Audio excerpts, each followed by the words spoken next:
Voyage is a lending protocol for gamers and guilds to obtain the capital.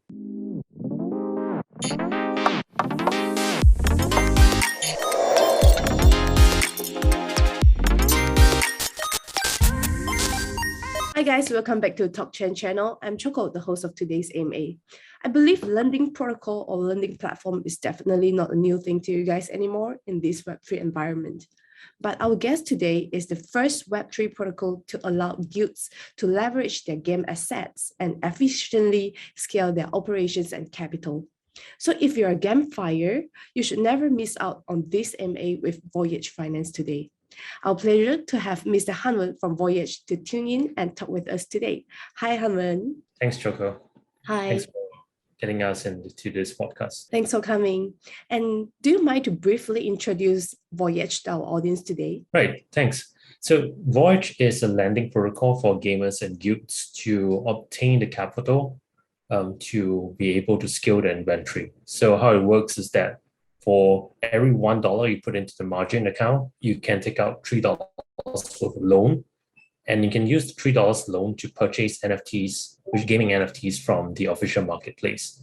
And over the time, across the tenure of your loan, you can repay it. So you don't have to worry too much about the margin call out there or anything. So essentially, this allows people to exchange their future time for capital upfront, which there's always a problem in the GameFi space because they usually do not have that much capital.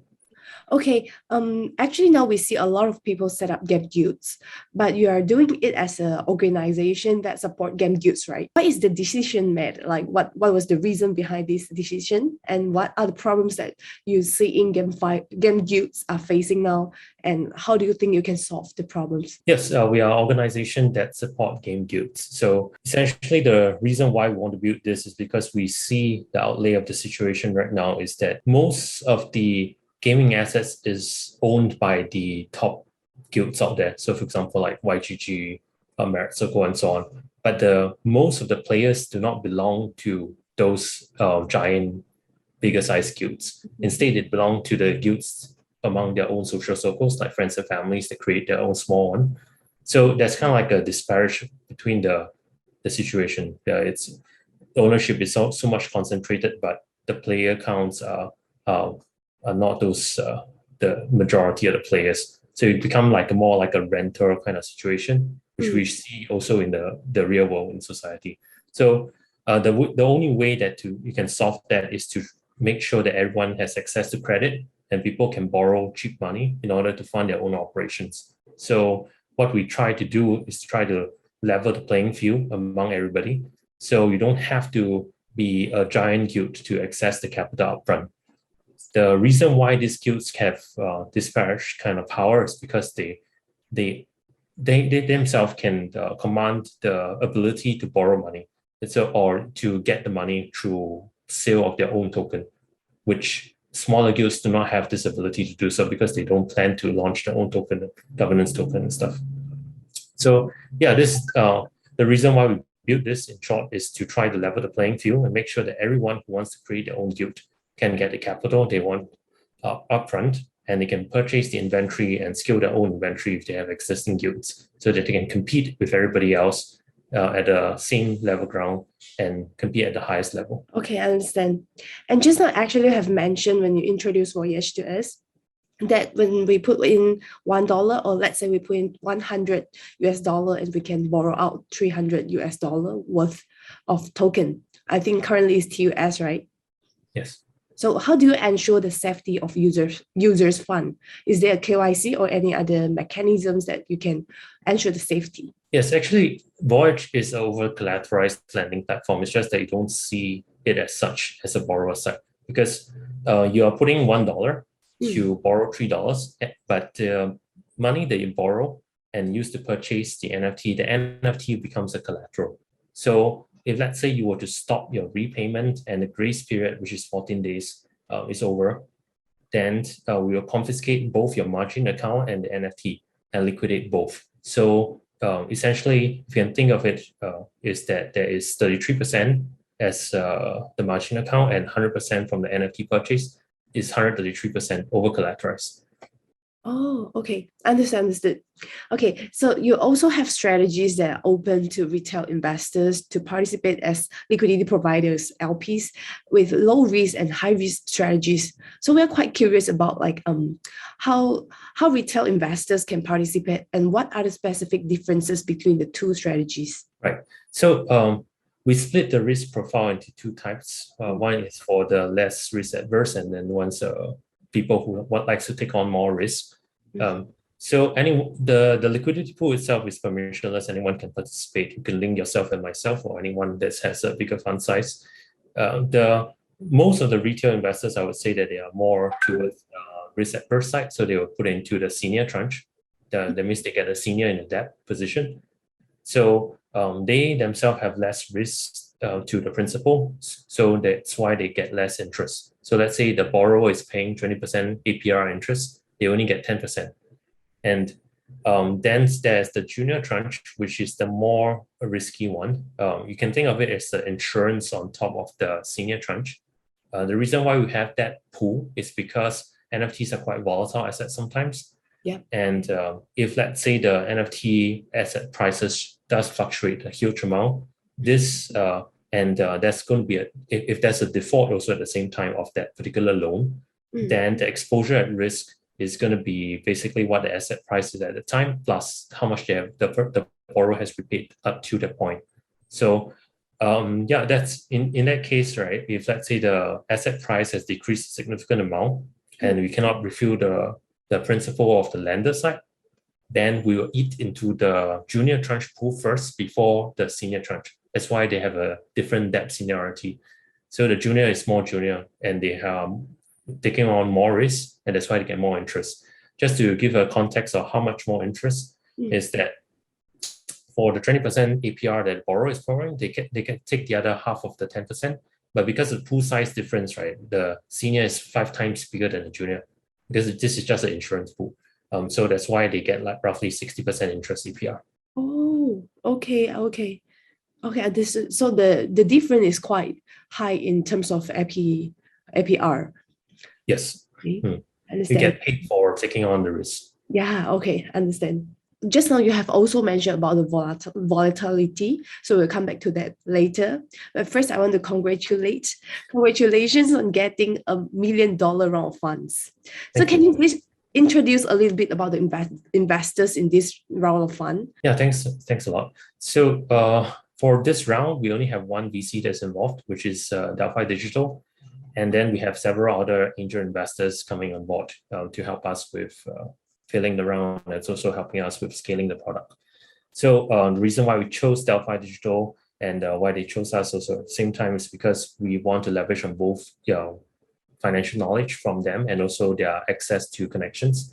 So I think that the primary one is definitely the financial risk modeling efforts that they have put in so far. If you look at all the research articles that are published, they are always very fervent and they always go back to the basics, like how much you can pay your risk takers and what's the correct way that you can model your risk modeling system so that it doesn't breaks down in the case of I would say like a cascading kind of liquidation mechanism. So we want to tap into those knowledge wealth that they have. And they have several hundreds of people that's working in Delphi team just to make sure this kind of research labs facility that they have actually functions and work for their portfolio companies. And that's why we are very keen to work with them. And for our angel investors, we are very keen to tap into all the connections as well. And they're also helping us regularly with our product market fit calls. So we will just get in sync with them just to understand what's the outlook of the market, and they will give us some feedback and stuff. I see. So they actually not only provide the funds, they also provide a lot of help in terms of developing the whole Voyage, right? Yes, I would say so. Okay, so next question, we're coming to Crabada. We know that now you are currently in partnership with Crabada. May I know which GameFi you will partner with in the future? Like, is there any plan already? And is there any criteria for the project selection? Right. So right now we don't have a concrete name that we can put out. So, but we are definitely working on games that are currently on Polygon. So in contact with them, just to, I would say, like all the live games out there will probably be crypto unicorns, crypto raiders. We can, for example, Pegasus and so on. There's quite a lot of games that's currently on Polygon. So those are the games that we're kind of looking at and trying to speak to them about. We also have many upcoming games that's coming for both Avalanche and also for Polygon side. So you have like AAA titles like Shrapnel, Ascenders, and so on. Those are the ones that we are very much looking forward to, and our investors are also helping us to connect with those teams. I see.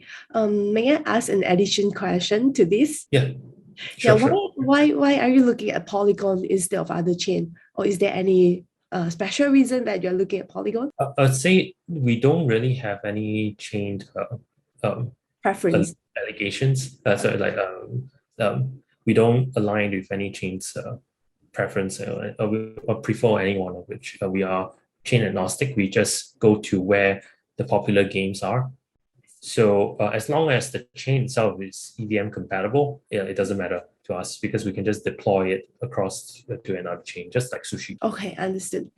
Okay, now we are coming back to the question about the volatility of the game assets.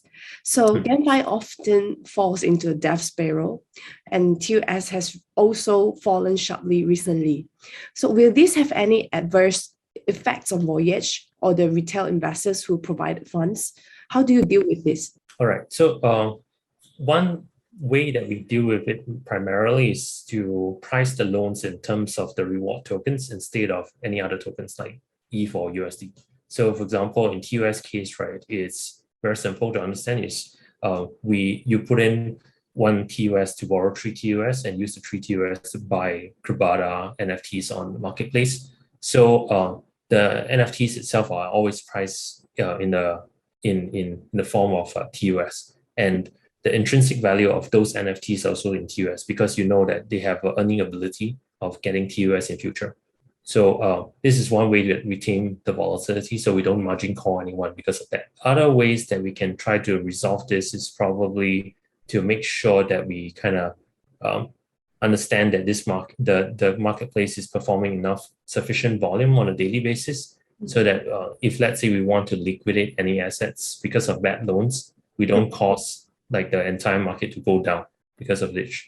And we're also thinking of how we can solve for loan models that are beyond the non-floor price assets, which we do not currently serve at the moment. So now we are just serving the floor price assets, and then we're going to move on in future to non-floor price assets. So yeah, in short, we try to mitigate it as much as possible through making sure that the loans are priced properly, the risk is priced properly as well in terms of interest, and we make sure that our liquidation system always works so that liquidators will come in to fulfill the principal back to the lender side. Okay, understood. So at present, currently Voyage provides a TUS loan service for users.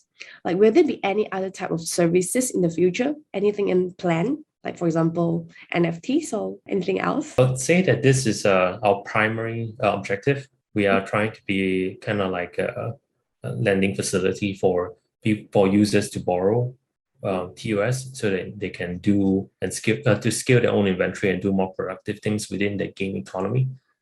And we will scale horizontally across that. So basically deploying more games to make sure that this kind of lending facility exists for them. We are not expanding towards more other types of facilities out there. So we are not going to like EMMs or anything like that. But we will be building more feature products. So for example, let's say we're talking about loan management. We'll probably do some dashboard to make sure that loan management becomes a much more pleasant experience. Or we can develop mobile applications to make sure that guild managers can access those kind of services and repay their loans on mobile. So those are the things that we will scale in terms of, but not to expand more services. Okay, I understand.